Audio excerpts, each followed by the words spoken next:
Hello all, this is Vanessa Love and this is my channel about the mental health field and related topics. Alright, I think that this is like the 6th or 7th video that I've tried to record on this. So, I hope that this goes well so that I can finally post this and get it off my mind. Alright, so Danielle Bregoli, the TurnAbout Ranch, and treatment options for kids and teens who have problematic behaviors. All right. So Bregoli was on Dr. Phil. I believe it was September, the first time of 2016, and reappeared, I guess, February of 2017 without an audience. During that, she has now the catchphrase, "Cash me outside." And at that point, she had been stealing cars. She was only 13 years old. She had filed a false report against her mom, and she had threatened people with knives. Now, she is on probation for 5 years for not Grand Theft Auto, but some sort of theft, because I don't think that you can just get probation with Grand Theft Auto. And maybe I'm wrong about that. You can definitely correct me there. For marijuana possession, for the false claim, and I think a couple of other things. So one of the things I think kind of plays a part in this is that she did go to the TurnAbout Ranch between fall and winter of 2016, right? Yeah. When she was, all my dates are mixed up in my head right now. When she was in, after she had attended or had the filming at Dr. Phil, and then was, I guess, referred to this program. So she's asking now for Dr. Phil to take responsibility for some of the abuses that have happened while students were at TurnAbout Ranch at that point. She started talking about it, I think, last year or the year before, and now it's kind of ever increasing that she wants something done. She wants an investigation, I guess, about TurnAbout Ranch, and then she wants an apology or something from Dr. Phil. She wants a response from him. And he did respond. He said, "I'm sorry that happened to you. I have no responsibility here. If this is a serious thing, report it." Which is something that I would say too. He's not responsible. He's not a part of the program. He doesn't sound like he's consulted about any part of their program. When you look at their website, they have been a part of pilot programs and other different, sounds like, programs that have measured success with their program. And they got ahead of you guys, really. They have a blog on their website that teaches people how to look at the reviews that are on Google or Facebook. And they said that they've had a lot of reviews and that some of them are public opinion. And then it goes down, it goes kind of through all of this stuff about it's public opinion, or it's our competitors trying to make us look bad. Beware of any review that has a narrative or a story to it, because that could be just someone making up a story. And just really just really look at it. Just really look at it. And when you do that on the Google review section, it does seem like everyone who is given a 1-star review from Google have not had any clients or kids who have gone to the program. And there's a bunch of weird ones that are just, I don't even know how to describe them. They're very creative, and it sounds like they're trying to be I know one of them was about Dr. Phil and Kool-Aid or something. So, and I know someone else has said this, please don't make jokes about Kool-Aid, especially in regard to drinking Kool-Aid and that type of stuff. I know that doesn't seem like a big deal to you, but just remember there are survivors from the Jonestown Massacre, and they probably don't need you or anyone else to say such things like drinking the Kool-Aid, because that was a mass murder. Like, can we please remember that? Like, it's not funny. And I kind of wish that we would stop using that. Just kind of PSA there. So, with problematic kids. Now, I feel like I've worked with a lot, but I'm like, one of the things that kind of came up for me, like when I was reading, when I was kind of looking into Bregoli's case, the fact that she's on probation, and that between February of 2016 and February of 2017, right, even during those months that she was away, during that time, the police were called to the Bregoli house 51 times. For me, that's a significant issue. Like, that's not just like, okay, this is a single mom who is trying her best to keep her kids safe. And yes, went to Dr. Phil. Now, Bregoli is like, you need to help kids, like, and you need to listen to them. And there is a part of me that's like, yeah, but also therapy, like, revolves around the client also, like, coming forward and doing their work. I'm not doing the work for any of my clients. I can definitely tell you that. I am here as sort of a guide, a facilitator to change. And if change is not happening, we're talking about why change isn't happening. Now, that's if that conversation can happen. It seems to me like the way that Bregoli was the first time that she was on Dr. Phil, she was definitely seeking negative attention and really enjoying that she could kind of like interact without receiving like much of a consequence. And to me, it almost seemed like she didn't care about the consequences because the consequences really weren't anything to her at that point. So when someone like that, and I feel like Dr. Grande, like I'm not diagnosing her with anything, because I don't know, and if she was a client, I wouldn't be talking. So, like with people who kind of act that way and kids who kind of act that way, you have to see a specialist if you're going to have a private practice. Like if you're going to send them to a private practice therapist or like even like a community organization, they have to specialize in that. Like they have to specialize in like ODD or extreme oppositional defiant disorder or like extreme behaviors.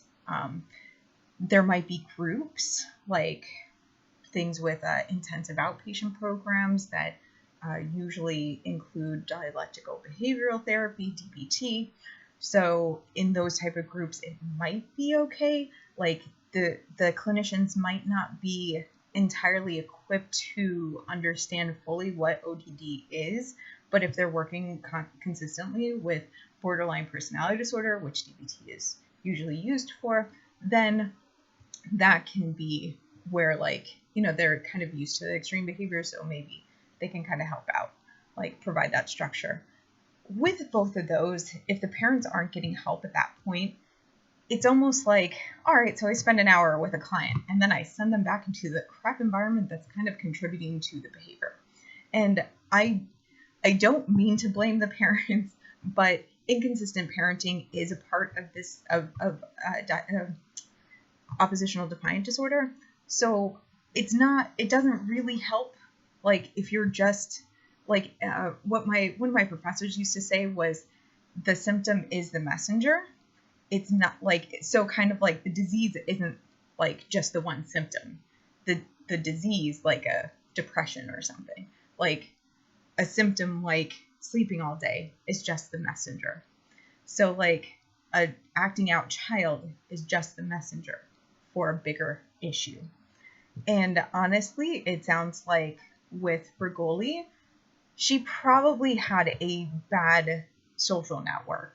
Just my opinion, kind of like maybe she's doing some of this stuff on her own, but most likely she's hanging out with people who are also encouraging this or don't fully maybe understand some of the issues that she's going through, or maybe they fully understand what she's going through and are still encouraging her to act out in this way because that's what they've done or whatever it is. So just real big issues there.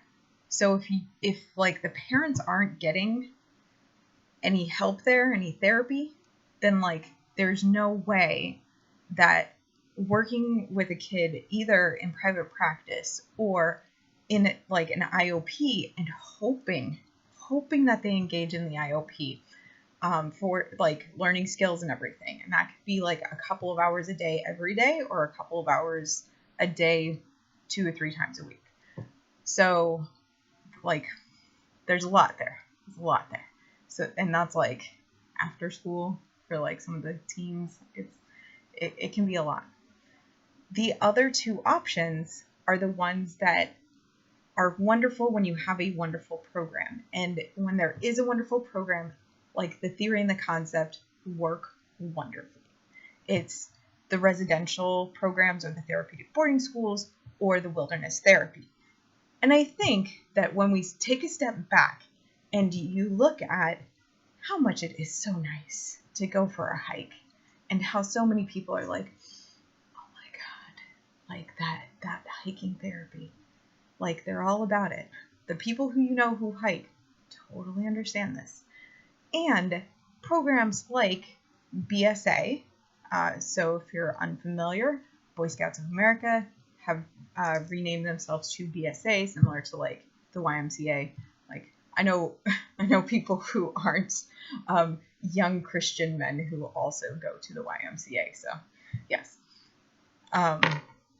So BSA, if you think about that kind of program where really between Cub Scouts and then like going to like the Scouts, like they're really teaching you leadership skills, survival skills, and just like how to have fun in a group. And just by the way, I'm like a den leader, just because well, I volunteered and I thought I was going to go into like an established like Cub Scout section and like with hopes of like we're going to create like a girls group, and that's not what happened. I was basically asked to be involved with creating a Cub Scout den, in the disenfranchised part of Stanford, which I'm like, my God, do you know how wonderful those Cub Scouts are? Like, they get me every time. And, like, some of them are so into STEM, and it's so wonderful, and we get to provide so much for them. It's great. So, going back to wilderness therapy, it's very similar to basically the Scouts in, like, they could go hiking any time of the year because they know how to. Let me explain that. They know how to. And like they have experienced adults who are guiding them through. And like these are kids who don't have the behavioral problems, but like, man, like, do you know how many like people are proud of being 1, Scouts, and 2, having their Eagle Scout project and like everything? Because like that, it really is like, man, they're like so proud of themselves. And man, there's so many cool things that they've done. So wonderful. So kind of taking those concepts, but going into a farther direction. And in my opinion, you take the child out of the problematic like environment and you get them far away from it, right? So like, I think Bregoli was living in like Florida before she was living in California. And then she went to this Utah program for a couple of months. So you have them, and it sounds terrible. Like, they have no luxuries. Do you understand what they were trying to do in that situation? Like, they were trying not to deprive the child and be like, you can't have any of that. That was like, hey, okay, so we're roughing it. This is what it is. And we're going to do this. And one of the reasons why transporters are used in this situation is because, can you imagine if you had a child who was running away all the time anyway, and like you're like, okay, hi child, tomorrow we're going to take you out to Utah. We're going to make sure that you have a program. No, they're going to run away. Like as soon as you tell, like if like the people who are like going to take them, like, haven't already, like, been there, like, if they're not at the door, like, that child's running away. Like, it's almost like you can't tell a child when it's going to happen. And honestly, like, not similar, but kind of similar, same vein. Sometimes when patients are at the hospital, like the behavioral health facility, you don't tell them when they're discharged, because if they have any anxiety about being back outside, like after, this very supportive environment where they're, not where they're receiving treatment and not like having this like heavy pressure of school and everything, like they can start acting out. So sometimes you choose not to tell them before, like, okay, well, you're going now. So I think a little bit similar idea, but when you do talk about transporters, it sounds like, yes, someone kidnapping your kid in the middle of the night. Agreed. It sounds very traumatic, but also it's one of those things where it's like, yes, traumatic, like having a rough experience like that, it, like at the onset, it's one of those things that like you learn throughout life that you have to do sometimes. Like people who have to give up their food addiction or their heroin addiction or cigarettes. And, like they don't want to. There is a fear. And the most painful step is that first, I really have to give this up and I have to dedicate myself to this. Like, do you know how painful the rest of that process is? Like take your favorite food and not have it for a month. Try that and see if you don't feel pain in the middle of all of that. Just a suggestion. It's a very, very difficult thing. Also, I feel like I read this from, oh my gosh, Thomas More, from one of the Care of the Soul books. Like he writes a lot. He's a psychologist now, but he was a monk. A lot. He wrote a lot.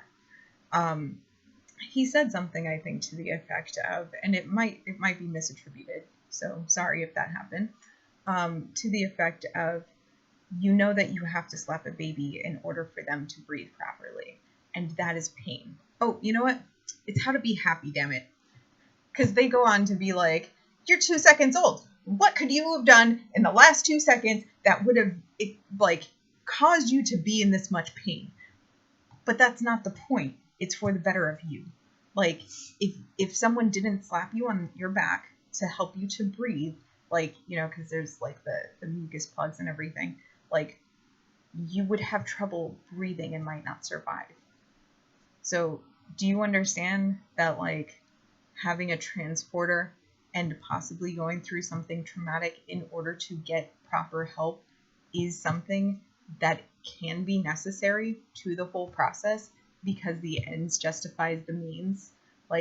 Yes, I understand. It is very painful, and it is very tough to hear someone cry about how awful it was and how traumatic it was to experience that.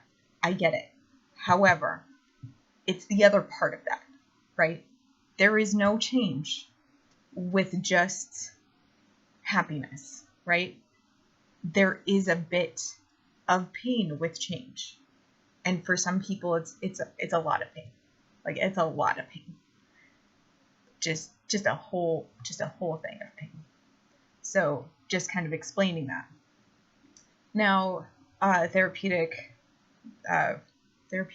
boarding schools, residential programs, as long as they're good, they can be very helpful. And I think with both wilderness therapy as well as therapeutic schools and residential programs, they do try to include the parents involved with all of that. They really try to incorporate, yes, your child's learning skills, your learning skills. We're making sure that this is all together, definitely. And just one of those things that I do want to say to everyone who's that they have their negative opinions about the TurnAbout Ranch, tell me one that has great reviews. Because one, in my entirety of like just being a teenager, being in this field for like 13 years now, yeah, all right, I have known like maybe 3 or 4 people in that entirety to have gone to one of these places. I know there was this girl who I knew. I don't even know how I knew her. She was the friend of a guy I was dating when I was like in my teen years. So found out that like she screeched at, I feel like, everything. Like it was like tough to be around her sometimes, and people often talked about how sexually provocative she was. So she was sent to a boarding school. I don't know if it was a therapeutic boarding school, if it was just a regular boarding school. And so like I know that happened. It seems like she kind of calmed down in the middle of that, because maybe she did need to be away from like her social environment, who, you know, unfortunately there were people abusing her, definitely taking advantage of her just in general. Let's go with that. And then you have like a couple of my clients who had such extreme behaviors that did need to go off to wilderness therapy. And often my clients in those situations like have asked me like, who do you know? And I'm like, oh, I don't know actually any programs. So yes, like unfortunately you do have to like research like crazy, but then like you never really know. And it is unfortunate because like I feel like a lot of these programs are in the wake of things like this, but also you do have kids who don't mind lying and saying really mean things to be manipulative in situations. And I wish I didn't have to say that, but I have seen it a couple of times where it's like, give me this or I'm going to make an accusation. And some people, they do cave, and other people, they're like, we're not dealing with this. We don't. And there's other programs that in the whole history of, you know, the therapeutic boarding schools, the residential programs, and wilderness therapy, who have absolutely abused and tortured children. And I know that there was one, I believe in Puerto Rico, that had to be shut down. The reports were terrible. And like, the only reason it was shut down was basically because there was a death there. So again, in the wake of that, but also there are people who are making up stories, unfortunately, because they didn't get their way at some of these programs. So it's kind of like, crap. It's really tough to tease out what's true and what's not, especially when you're not there to witness any of it. And you do have someone who's sincere in what they're saying, and you want to believe them, and you want to be like, that wasn't right. But also, what kind of led up to this person getting into the program, and what happened? Like, is it real what they're saying about the program? And again, and can this be investigated in the proper way? Because if that program forged their documents, they can make it, again, look like that person's a liar, even though abuses are happening in those places. So like, it's one of those, like, I don't know what's true. It sucks. But I do want to mention that there might unfortunately be motives here for a person like Bregoli, because they are very used to having the spotlight, and now they have the spotlight again, and they can appear smarter than one of the experts in this field, or considered experts in this field. A lot of people don't like him, so I'm like, or Dr. Phil, so I'm like, expert. And so like, she can kind of like have that above someone else, and an adult who has more experience and all of this stuff, and easily say, well, you don't know what it's like, you weren't there. And yes, he wasn't there. That's why he's not really apologizing or taking any responsibility for what you're doing. Anyway, I hope that was helpful for you, and I will talk with you soon. And I know that all of this was controversial, and I don't expect this to be a very popular opinion.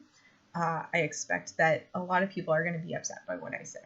And, I'm really trying to, I don't know, not even give the benefit of the doubt, because I don't know. I don't know, and no one else knows, and this just sucks, because we have to figure it out on our own, and it is a very difficult story to figure out. Anyway, I will talk with you guys soon. All right, thank you.